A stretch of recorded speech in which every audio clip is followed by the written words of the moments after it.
What is up, guys? Eric here from BVM Productions. So this is a late night video, short one.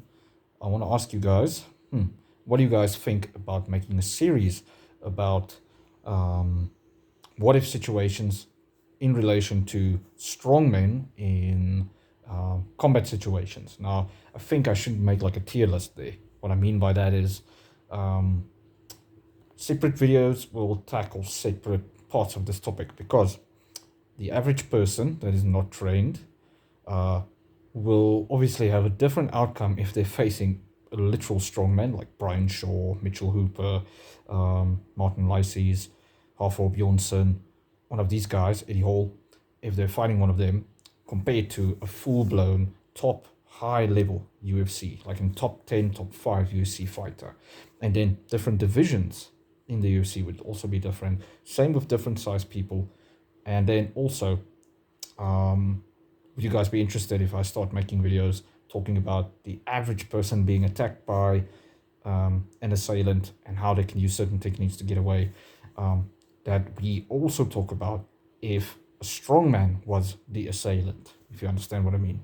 Because society has this very huge stigma around big men means they always win fights.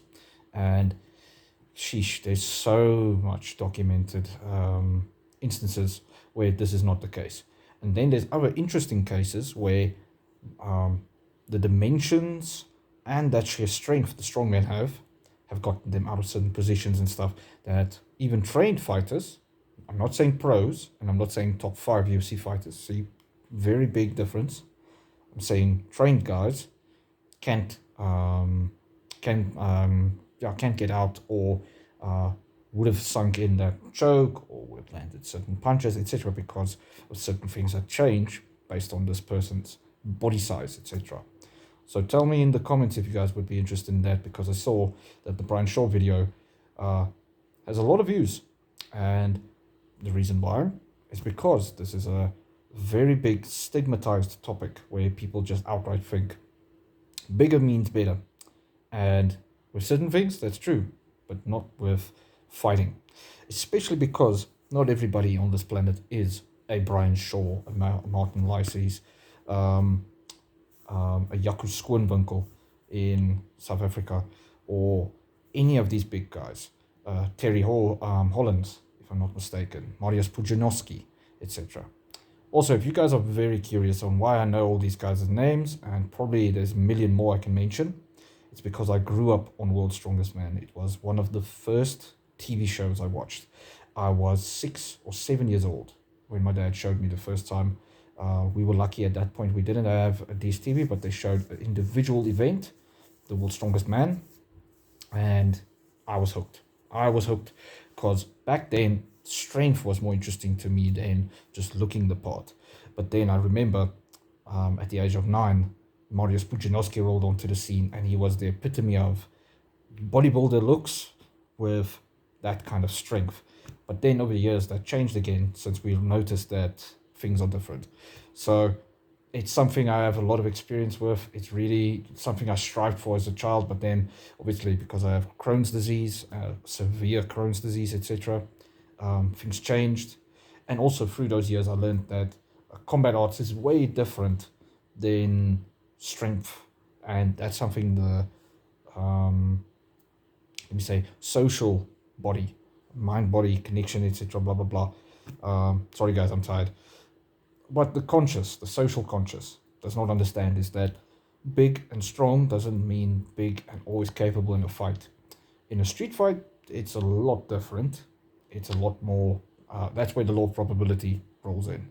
You have to be like, me, an average person, versus this giant. The law of probability says I'm gonna lose, but that is why I'm asking you guys.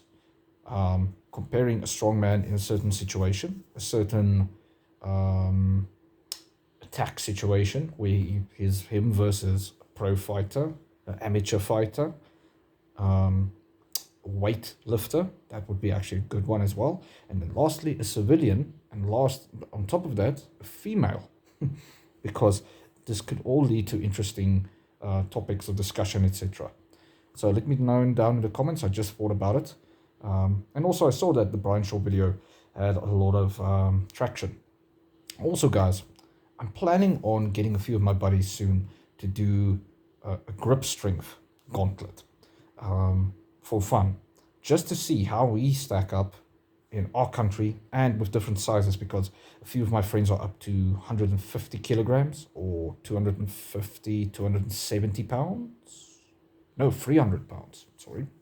A few of my buddies are in that zone. Some of them train or like weights. Some of them do rugby.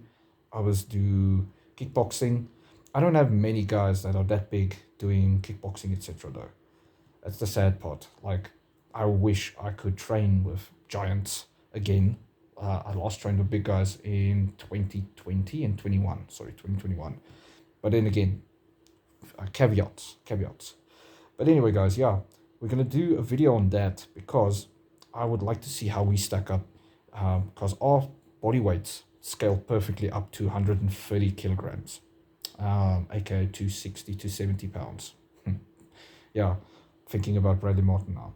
But yeah, cheers, guys. Let me know in the comments or just watch the video. Cheers.